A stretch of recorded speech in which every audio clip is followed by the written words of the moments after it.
नमस्कार साथियों, ज्ञान मित्रा में आप सबका स्वागत है। आरआरबी एनटीपीसी सीबीटी 1 का जो 14 जून 2025 में जो एग्ज़ाम हुआ था, ठीक है, उसका आंसर की अभी हम लोग करने वाले हैं। और ये सेकंड शिफ्ट का क्वेश्चन है। फर्स्ट शिफ्ट का क्वेश्चन हम लोगों ने पहले कर लिया था, ठीक है। तो चलिए वीडियो को शुरू करते हैं। देखिए, आज का पहला क्वेश्चन है, सिंधु घाटी में सबसे पहले कपास की खेती का साक्ष्य किस स्थान पर मिला था, ठीक है। तो इसका आंसर हो जाएगा मेहरगढ़, ठीक है। तो इसी तरह से सिंधु घाटी सभ्यता में जो धान की जो साक्ष्य मिला था धान का, उसका आंसर हो जाएगा रंगपुर, ठीक है। अच्छा, बंदरगाह सबसे जो बंदरगाह हुआ करता था, बंदरगाह का साक्ष्य मिला था लोथल में। और जैसे कि फिर अग्निकुंड का साक्ष्य कहाँ मिला था, कालीबंगान में। वहीं पर सिंधु घाटी सभ्यता में मृतकों को दफनाने का प्रचलन किस स्थान पे था, तो मृतकों को दफनाया जाता था रोपड़ में, ठीक है। चलिए अगला क्वेश्चन है, निम्नलिखित में से कौन सा कथन विधि निर्माण में भारतीय केंद्रीय मंत्रिमंडल की भूमिका का सर्वोत्तम वर्णन करता है, ठीक है। तो इसका आंसर हो जाएगा, मंत्रिमंडल सरकारी विधेयकों को अंतिम रूप देता है और विधायी एजेंडा तैयार करता है। चलिए अगला क्वेश्चन है, अप्रैल 2025 में केंद्रीय चिड़ियाघर प्राधिकरण CZA ने भारत के किस शहर के पहले हिरन पार्क को मंजूरी दी है। तो शहर के पहले हिरन पार्क की मंजूरी नोएडा में दिया गया है, ठीक है। नेक्स्ट क्वेश्चन है, निम्नलिखित में से कौन सी नृत्य शैली प्रायः प्रसिद्ध गीत रूप ठुमरी के साथ की जाती है, ठीक है। तो इसका आंसर हो जाएगा कथक। अगला क्वेश्चन है, खेलो इंडिया पैरा गेम्स 2025 का आयोजन किस स्थानों पर किया गया था, ठीक है। तो पैरा गेम्स का पूछा गया, तो इसका आंसर हो जाएगा Jawaharlal Nehru indoor stadium, Indira Gandhi indoor stadium और डॉक्टर करनी सिंह शूटिंग रेंज, ठीक है। नेक्स्ट क्वेश्चन है, यौगिकों को कौन सा युग्म गुणित अनुपात के नियम की व्याख्या करता है। तो गुणित अनुपात के नियम की व्याख्या कौन करता है, कार्बन मोनोऑक्साइड और कार्बन डाइऑक्साइड। नरकोंडम द्वीप कहाँ पे स्थित है, ये आपको बताना था। इसका आंसर हो जाएगा अंडमान सागर में। अगला क्वेश्चन है, नागरिक प्राधिकरण पत्रकारिता के लिए 2025 पुलित्जर पुरस्कारों में विशेष प्रशस्ति पत्र किसे प्रदान किया गया, ठीक है। इसका आंसर हो जाएगा चक स्टोन को, ठीक है। अगला क्वेश्चन है, बाजार स्थिति को प्रतिबिंबित करने के लिए विनिमय दर प्रणाली में सुधार किया गया। 1991 के बाद भारत ने किस प्रकार की विनिमय दर व्यवस्था अपनाई, ठीक है। तो किस प्रकार की विनिमय दर व्यवस्था अपनाई थी, प्रबंधित अस्थायी विनिमय दर। अगला क्वेश्चन है, फाइल सिस्टम के लिए सरल वृक्ष संरचना यानी कि सिंपल ट्री स्ट्रक्चर की तुलना में डायरेक्टरी एसाइक्लिक ग्राफ यानी कि DAG संरचना को उपयोग करने का प्राथमिक लाभ पूछा था कि लाभ क्या है, ठीक है। इसका आंसर हो जाएगा DAG हाई लिंक के क्रिएशन को इनेबल करते हैं, जिससे एक ही फाइल में एकाधिक निर्देशिका प्रविष्टियाँ हो सकती हैं, ठीक है। इसका आंसर हो जाएगा। अगला क्वेश्चन है, भारत के विशाल मैदान का निर्माण मुख्यतः निम्नलिखित में से किस नदी के निक्षेपण के कारण होता है, ठीक है। तो इसमें 3 नदी है, सिंधु, गंगा और ब्रह्मपुत्र, ठीक है। सिंधु, गंगा और ब्रह्मपुत्र। नेक्स्ट क्वेश्चन है, हरित क्रांति की तकनीकें अत्यधिक रूप से इनपुट पर आश्रित थी और पैमाने के प्रति संवेदनशील थी। छोटे और सीमांत किसानों को हरित क्रांति की तकनीकें अपनाने में चुनौती का सामना करना क्यों पड़ रहा था, क्योंकि उच्च इनपुट लागत और ऋण की अनुपलब्धता के कारण। अगला क्वेश्चन है, NAD जैसे एंजाइम सहकारक मुख्य रूप से डैश कार्य करते हैं, ठीक है। इसका आंसर हो जाएगा संक्रमण अवस्था को स्थिर कर सक्रियण ऊर्जा को निम्न करके। नेक्स्ट क्वेश्चन है, यदि मजदूरी का भुगतान प्रतिदिन किया जाता है तो नियोक्ता को कर्मचारी की कटौतियों को सहकारी समिति के पास कब तक जमा करना होगा? ठीक है, इसका आंसर हो जाएगा कटौती के 7 दिन के भीतर। नेक्स्ट क्वेश्चन है, अमरावती स्तूप का निर्माण निम्नलिखित में से किस शासक द्वारा करवाया गया था? ठीक है, इसका आंसर हो जाएगा सातवाहन के द्वारा करवाया गया था। अगला क्वेश्चन है, निम्नलिखित जनजातीय विद्रोह में से कौन सा 1857 के विद्रोह के दौरान नहीं हुआ था? देखिए यहाँ पे पूछा है नहीं हुआ था, तो इसका आंसर हो जाएगा बिरसा मुंडा विद्रोह। बिरसा मुंडा विद्रोह जो हुआ था तो 1899 से 1900 ईस्वी के बीच में चला था। ठीक है, तो और जबकि ये जो विद्रोह 1857 के विद्रोह 1857 को ही हो गया था। नेक्स्ट क्वेश्चन है, वैश्वीकरण से तात्पर्य दुनिया भर की अर्थव्यवस्थाओं को एकीकरण से है। निम्नलिखित में से कौन सी 1991 में भारत सरकार द्वारा अपनाई गई प्रमुख वैश्वीकरण रणनीति थी? ठीक है, तो इसका आंसर हो जाएगा व्यापार बाधाओं को कम करना और विदेशी निवेश को प्रोत्साहन करना। ठीक है,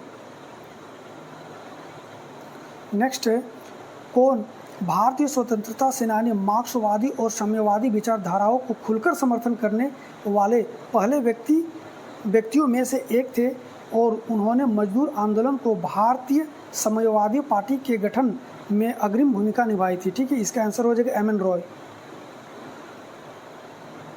अगला क्वेश्चन है, भारत के उत्तरी मैदान की पश्चिम से पूर्व तक की लंबाई पूछा था। ठीक है, कितना होगा? तो इसका आंसर हो जाएगा 2400 किलोमीटर। नेक्स्ट क्वेश्चन है, पावर पॉइंट 2019 में नई स्लाइड इंसर्ट करने के लिए निम्नलिखित में से किस कीवर्ड शॉर्टकट का उपयोग किया जाता है? तो नई स्लाइड के लिए Ctrl+M का यूज़ करते हैं हम लोग। ठीक है, पावर पॉइंट के लिए। नेक्स्ट क्वेश्चन है, भारत का राष्ट्रपति कितनी बार प्रधानमंत्री से किसी कार्यकारी अनुशंसा पर मंत्रिमंडल द्वारा पुनर्विचार करने की सलाह मांग सकता है? ठीक है, ये सिर्फ एक बार किया जा सकता है। नेक्स्ट है, आवर्त सारणी में तत्वों के वितरण के संदर्भ में निम्नलिखित में से कौन सा कथन सही नहीं है? ठीक है, इसका आंसर हो जाएगा उपधातुएं पूरी सारणी में यादृच्छिक रूप से बिखरी हुई है, ये इसका आंसर हो जाएगा। नेक्स्ट क्वेश्चन है, निम्नलिखित में से कौन सी क्रिया MS वर्ड में सेलेक्ट किए गए टेक्स्ट या बुलेट या नंबरिंग में बुलेट्स या नंबरिंग लगाने के प्रभाव का सर्वोत्तम वर्णन करती है? ठीक है, इसका आंसर हो जाएगा यह बेहतर। अच्छा, इसको पहले समझ लेते हैं कि बुलेट्स जो होता है, ठीक है, यहाँ बोला गया है कि जो बुलेट्स को हम लोग लगाते हैं उसमें सबसे अच्छा इसका पूछा गया तो बेनिफिट क्या होता है। तो देखिए बुलेट्स होता क्या, जैसे कि ये पेज है, ठीक है, अब पेज में इस तरह डॉट डॉट करके हम लोग कुछ लगाते हैं या फिर स्टार बनाते हैं या फिर 1 2 3 या फिर कुछ इस तरह से टिक मार्क रहता है, इसको बुलेट्स कहा जाता है। इसको हम लोग बुलेट्स क्यों लिख देते हैं? क्योंकि जैसे कि एक पॉइंट, जैसे हम लोग बोलते हैं ना पॉइंट बना के लिखो, तो जैसे कि एक पॉइंट बना दिए और उसमें कुछ लिख दिए, फिर एक पॉइंट बनाए फिर उसमें कुछ लिख दिए, तो ये जो पॉइंट बनाने के लिए जो हम लोग देते हैं उसको बुलेट्स कहा जाता है। इसमें क्या होता है कि यह एक बेहतर संगठन यानी कि एक अरेंजमेंट करके लिए सेलेक्ट किए गए टेक्स्ट को प्रतीकों या संख्याओं के साथ एक स्ट्रक्चर लिस्ट बनाता है। ठीक है, इस तरह लिस्ट में परिवर्तित कर देता है, इसका मुख्य फायदा यही होता है। चलिए अगला क्वेश्चन, निम्नलिखित में से कौन सा घटक सेंट्रल प्रोसेसिंग यूनिट का हिस्सा नहीं है? तो देखिए सेंट्रल प्रोसेसिंग यूनिट का हिस्सा 3 होता है। क्या होता है? तो एक होता है रजिस्टर होता है, एक ALU होता है, एक रजिस्टर होता है और एक कंट्रोल यूनिट होता है। ठीक है, बाकी ये जो ग्राफिकल कार्ड है ये नहीं होगा। ठीक है, ग्राफिक कार्ड ये नहीं होगा। अप्रैल 2025 में किस देश के साथ भारत का व्यापार घाटा बढ़कर ठीक है, व्यापार घाटा बढ़कर $99.2 बिलियन हो गया है? तो इसका आंसर हो जाएगा चीन के साथ। अगला क्वेश्चन है, भारतीय संविधान की 11वीं अनुसूची में पंचायतों के लिए कितने कार्यात्मक पद सूचीबद्ध हैं? ठीक है, तो इसका आंसर हो जाएगा 29।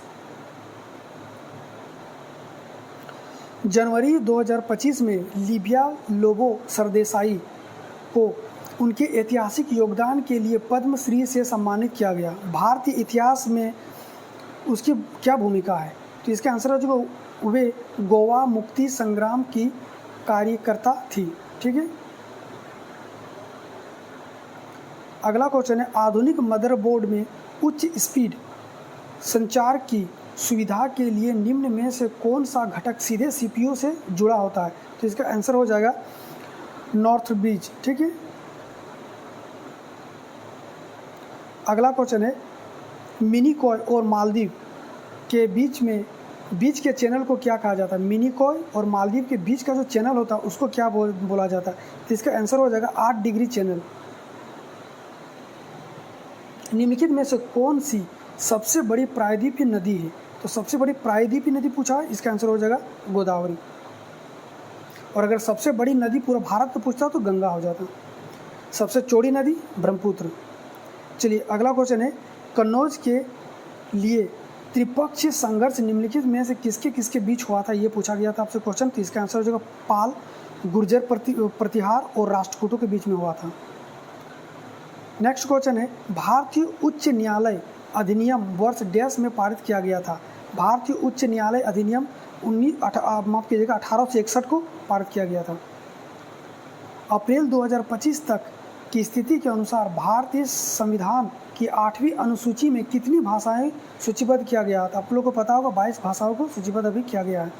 ठीक है, नेक्स्ट क्वेश्चन है, निम्नलिखित में से किसने Indian open 2025 professional squash association PSA copper event में पुरुष एकल का खिताब जीता था? इसका आंसर हो जाएगा करीम एल टर्की। मार्च 2025 में भारत की संसद ने बिल्स ऑफ लैंडिंग विधेयक 2025 पारित किया। इस कानून का प्राथमिक उद्देश्य क्या था? ठीक है, इसका प्राथमिक उद्देश्य है कि 169 वर्ष पुराने शिपिंग कानून का आधुनिकीकरण करना। ठीक है, अगला क्वेश्चन है, वित्त मंत्रालय के अनुसार वित्त वर्ष 2023-24 में भारत की कितनी प्रतिशत आबादी ने आयकर रिटर्न किया? तो इसका आंसर हो जाएगा 6.68%। अगला क्वेश्चन है, IMF की जनवरी 2025 की रिपोर्ट के अनुसार 2025 के लिए अनुमानित वैश्विक हेडलाइन मुद्रास्फीति दर कितनी है? ठीक है, तो इसका आंसर हो जाएगा 4.2%। नेक्स्ट क्वेश्चन है, 2025 की रक्षा प्रदर्शनी के दौरान गैलियम नाइट्रेट अर्धचालक विलयन को रक्षा प्रौद्योगिकी के किस क्षेत्र में एक महत्वपूर्ण प्रगति के रूप में उजागर किया? ठीक है, इसका आंसर हो जाएगा रडार और इलेक्ट्रॉनिक युद्ध प्रणाली। नेक्स्ट क्वेश्चन है, एलिस फिनी की 2025 की मनोवैज्ञानिक थ्रिलर ब्यूटीफुल अगली, ठीक है, ब्यूटीफुल अगली की सेटिंग क्या है? इसका आंसर हो जाएगा एक दूरस्थ स्कॉटिश द्वीप। चलिए आज का लास्ट क्वेश्चन है, उत्तर पूर्व परिवर्तनकारी औद्योगिकरण योजना UNNATI जैसा कि राज्यसभा अतारांकित प्रश्न 20 दिसंबर 2024 को उत्तर दिया गया में हाईलाइट किया गया है के संबंध में निम्नलिखित में से कौन सा कथन सही है? आपको ये बताना था। ठीक है, इसका पहला है, UNNATI योजना के लिए कुल बजट परिव्यय 10,037 करोड़ है। ठीक है, जिसमें से 60% परिव्यय पूर्वोत्तर क्षेत्र को आवंटित किया गया है। दूसरा में है, जोन ए के जिलों में पूंजी निवेश प्रोत्साहन जोन बी के जिलों की तुलना में अधिक है। तीसरा है, UNNATI योजना 10 वर्षों के लिए प्रभावी है, जिसमें प्रतिबद्ध दायित्वों को पूरा करने के लिए अतिरिक्त 8 वर्ष का समय शामिल है। चौथा नंबर है, UNNATI योजना एक केंद्रीय क्षेत्र की योजना है जिसका क्रियान्वयन पूर्वोत्तर क्षेत्र विकास मंत्रालय के अंतर्गत किया जाता है। ठीक है, तो इसका आंसर इसमें क्या पूछा गया था, तो कौन सा कथन सही है? ठीक है, इसका आंसर हो जाएगा 1 और 3। गाइस, तो ये आज का लास्ट क्वेश्चन है। वीडियो कैसा लगा आप लोग ज़रूर बताइएगा। अच्छा लगा